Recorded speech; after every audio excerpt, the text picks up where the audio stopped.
Hey, welcome back to physics. This is Lab 12. This is the second week of being quarantined out there in your part of the world.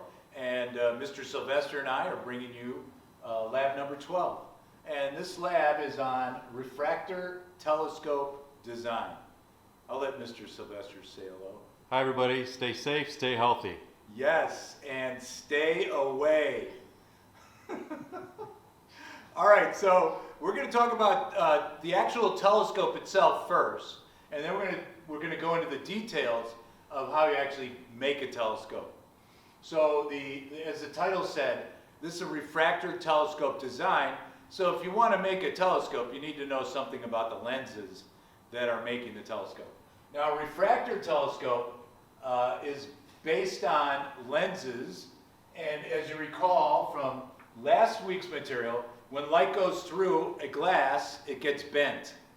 Well, if you shape glass so that it has a curved surface, like here on the board, like that, and a curved surface like that, we call that a convex lens, a double convex lens. And when lens makers make these things, they imagine that this is part of a much bigger circle, and so this particular surface has a radius of curvature, like called R1. And then over on the other side, it's exactly the same thing, R2.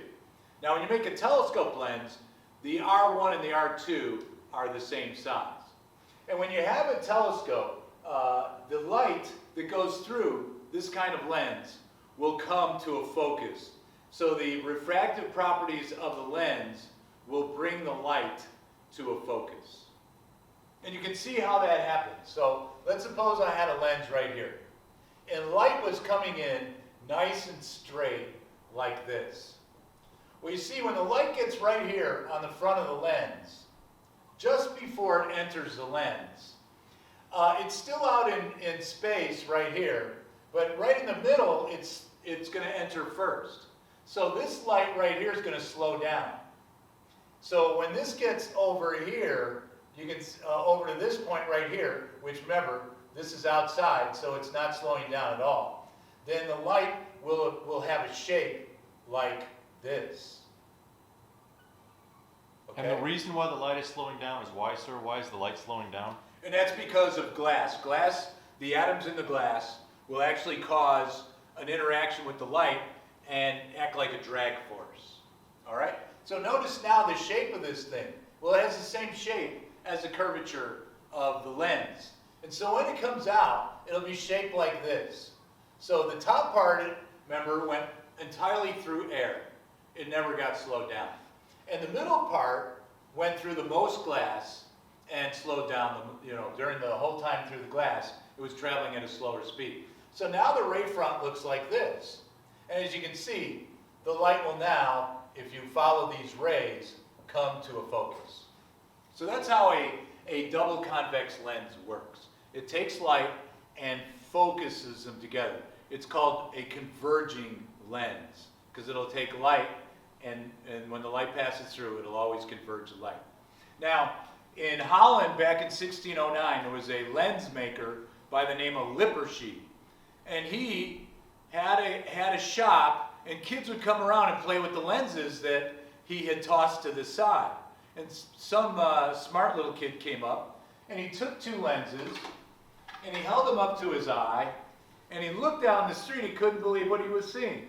What he was seeing was an object way down the street magnified. And so Lippershey said, "Hey, give me that." And he looked into it further, and he goes, "Man, if I put those at the end of a tube, I could make a telescope." And that telescope, by the way, telescope is basically the name for things that look up at the stars. He was actually making like a spotting scope so he could look for things along the ground. He never thought to lift it up and look at the heavens.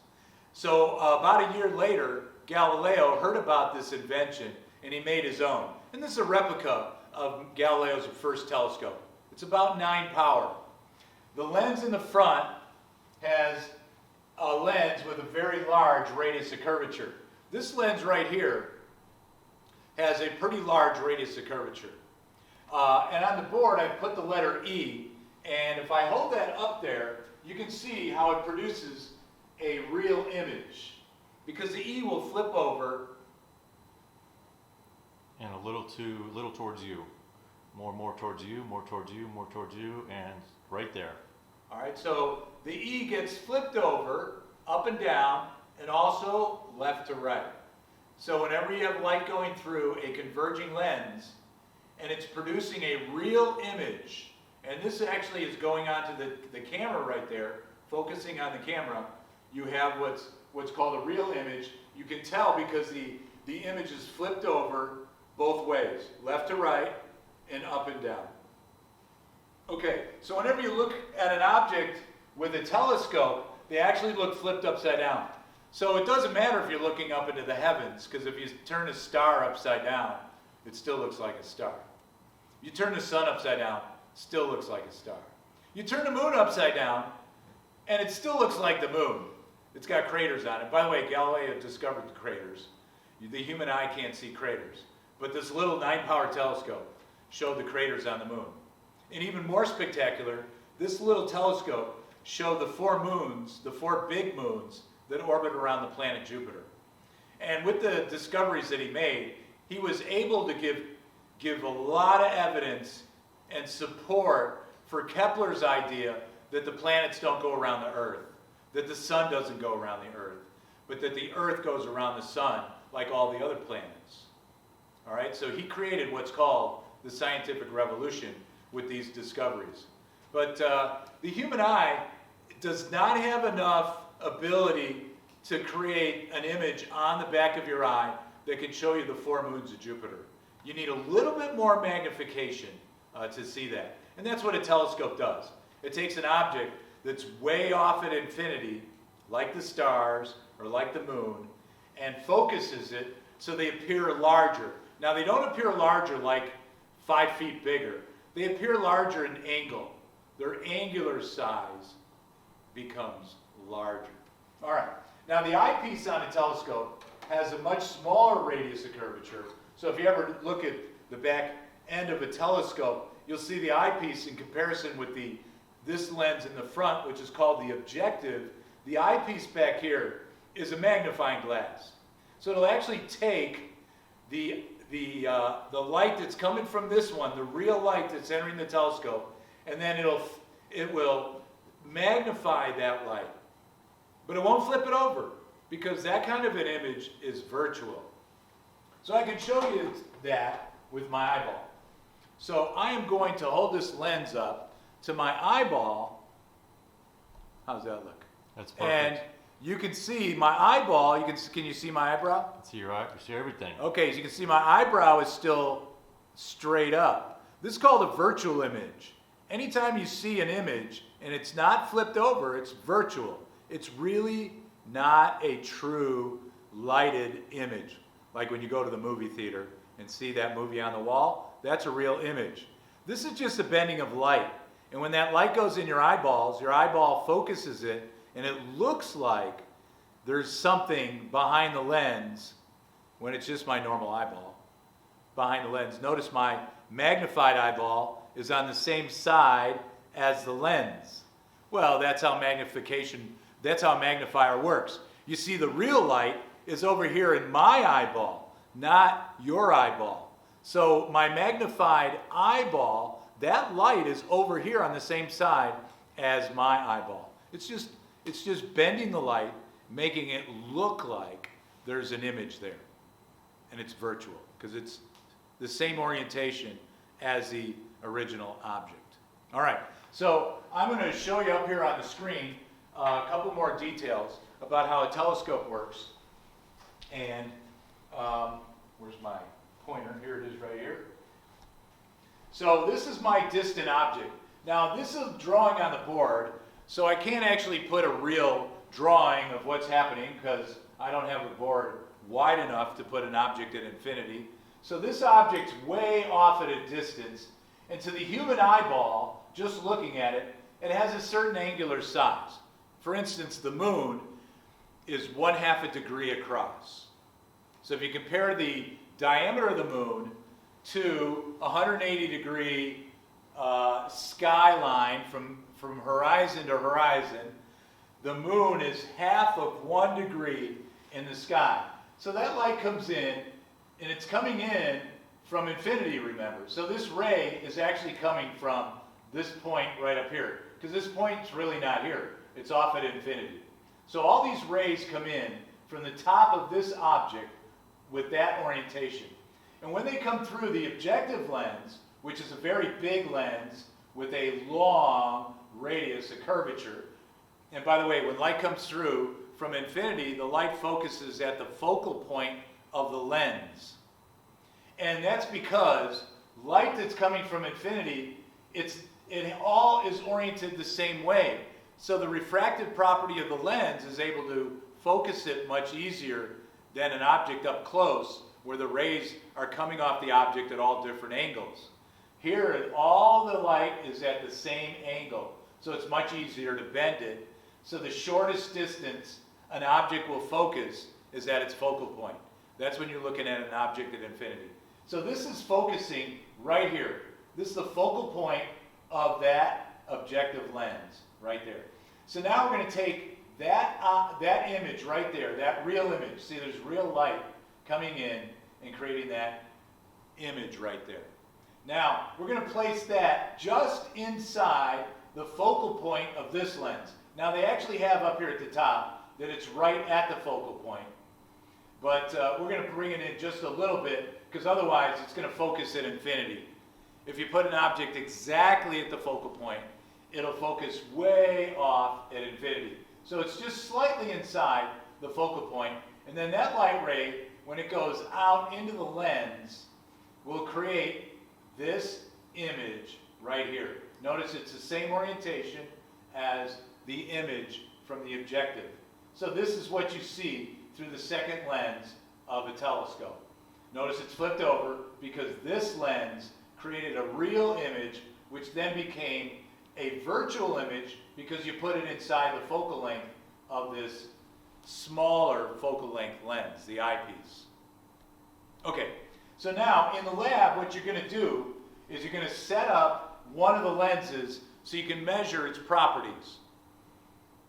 So we want to find out, where does the object focus when we put the object anywhere. Now our object is this screen right here. And I have it right here. Can you see that okay? All right. Now there's a circle with a 4-centimeter arrow, and it's all marked off in millimeters. And then perpendicular to it is another arrow that's in black, and it's marked off in millimeters as well. So when we focus, we're going to focus an object whose size we know. Now remember, this is not a telescope now, so this isn't sitting off at infinity. So we can actually measure the size of the object in millimeters or centimeters, and then compare it with the image of the object. So one of your exercises in this lab is to compare how big the image is compared with the object's original size. This will be a control for the whole lab.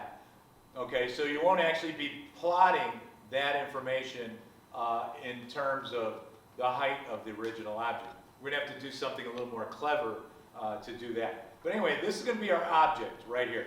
So in the picture up here, that's going to be placed at the end of the track, and the lens is going to be in between. By the way, this is the image over here. So the object is over here, and it's going to be a certain distance from the lens, and that distance is called DO. D object. So the object is a distance DO from the lens. And then you'll make the image appear in focus on the screen, and that distance is called DI for the distance of the image. And then in the lab, you'll actually measure the arrow right here, that 4-centimeter arrow, and compare it with the original 4-centimeter object that's creating that image right there. Now the focal point of the lens is like right here on the track and right here. So when we do the experiment, we've got to make sure we stay outside the focal point so all of our images are real. I hope that makes sense. All right, now what we're going to do is Mr. Sylvester is going to come up and we're going to set up one of the lenses, which is a 75 millimeter lens, which is going to be the eyepiece of your telescope. And then the other lens is going to be 250 millimeters, and that's going to be the objective of the telescope. And here's what they look like right here. So this is 75 millimeter lens, and this is a 250. And you can see just by looking at them that they definitely have different optical properties. So we're going to start with this one right here. So the track, this track right here is called an optics bench. An optics bench. And at the very end of the track is a place to put the light source, and then your scale begins right there at 0. And this eyepiece, the object right here snaps right into place. And you put it right there at 0. Okay? Then the screen that you're going to project the image on, that goes on the track. And it snaps right into the track and is held in a really good firm position.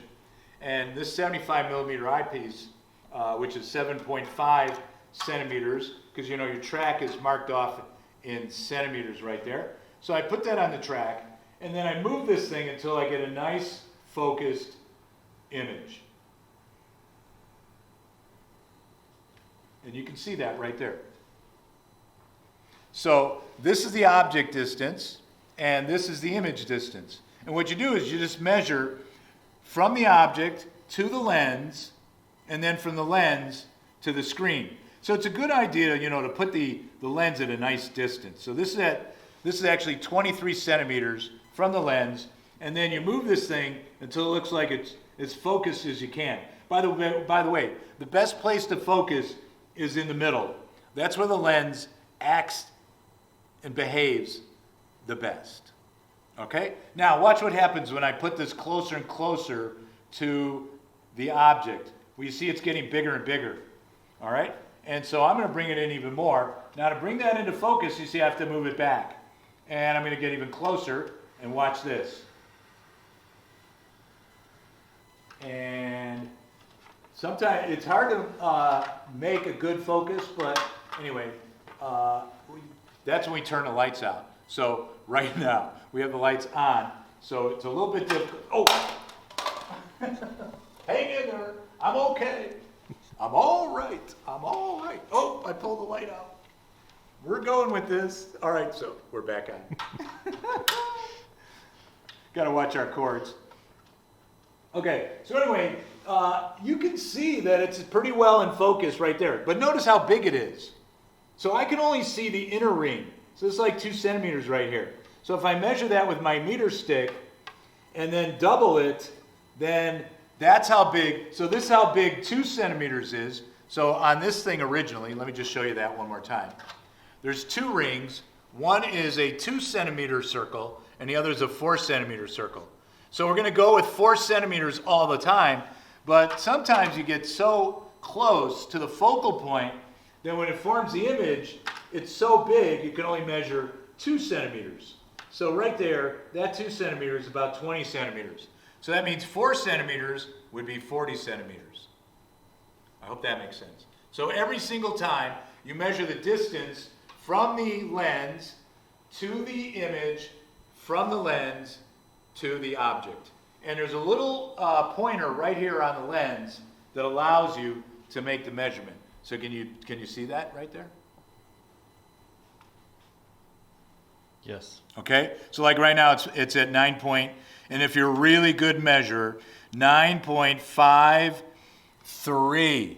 So you can measure to 1/10 of a millimeter easily.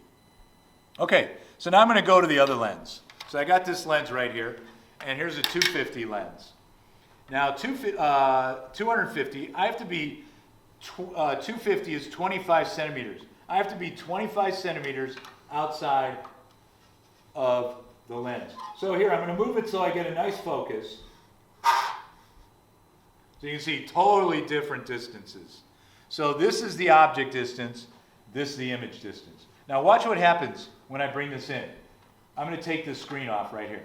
So we're going to look over there on the wall.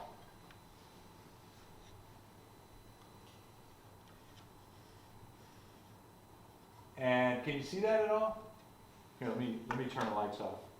I'm not going to trip over recording it. Oh, wow. Yeah.